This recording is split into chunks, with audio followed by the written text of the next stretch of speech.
Free speech is meaningless unless you allow people you don't like to say things you don't like. Otherwise, it's irrelevant. And if at the point at which you lose free speech, it doesn't come back. I think the issue some people have is that a lot of people were brought back. I mean, some people were brought back who were previously banned for spreading things like QAnon conspiracies. You have people like Andrew Tate who were brought back, who were previously banned for things like hate speech. Do you think you prioritize freedom of speech over misinformation and hate speech? Well, you know, who's to say that something is misinformation? Who's the arbiter of that? Is it the BBC? You're literally asking me? Yes. Well, no, you are the arbiter on Twitter, because you own Twitter. Yes, I'm saying, who is to say that one person's misinformation is another person's information? At the point at which you say that there is, this is misinformation, like, who is going to decide that? But you accept that misinformation can be dangerous, that it can cause real-world harms, that it can potentially cause... Yes, and the point I'm trying to make is that the BBC itself has, at times, published things that are false. Do you agree that that has occurred? I'm quite sure the BBC have said things before that turn out to not be true. Correct. In its, whatever it is, 100-year history, I'm quite sure. Yes. Even if you aspire to be accurate, there are times when you will not be. We've spoken to people very recently who were involved in moderation, and they just say there's not enough people to police this stuff, particularly around hate speech in the company. Is that what hate that speech are you talking about? I mean, you use Twitter. Right. Do you see a rise in hate speech? I mean, just a personal anecdote. Like, what do you? I don't. Personally, my for you, I would see I get more of that kind of content. Yeah, personally, but I'm not going to talk to the rest of for the rest of Twitter. So you see more hate speech personally? I would say I would see more hateful content in that. Content you don't like, or hateful? What do you mean to describe a hateful thing? Yeah, I mean, you know, just content that will solicit a reaction, something that may include something that is slightly racist or slightly sexist, those kinds of things. So you think if something is slightly sexist, it should be banned? No, is that what you're saying? I'm not saying anything. I'm saying. Well, I'm just curious. I'm trying to understand what you mean by hateful content, and I'm asking for specific examples.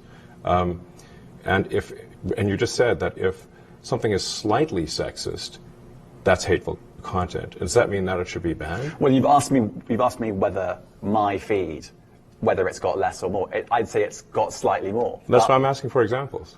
Can you name one example? I honestly don't use. Honestly, I don't. You can't name a single example. I'll tell you why. Because I don't actually use that for you feed anymore. Because I just don't particularly like it. But you said a lot of people are quite similar. I only look at hang on a my second. following. You said you've seen more hateful content, but you can't name a single example, not even one. I'm not sure I've used that feed for the last 3 or 4 weeks. And then how did you see the hateful content? Because I've been using Twitter since you've taken it over for the last 6 months. Okay, so then you must have at some point seen for you hateful content. I'm asking for one example. Right. And you can't give a single one. And I'm saying then I say, sir, that you don't know what you're talking about. Really? Yes, because you can't give me a single example of hateful content, not even one tweet, and yet you claimed that the hateful content was high.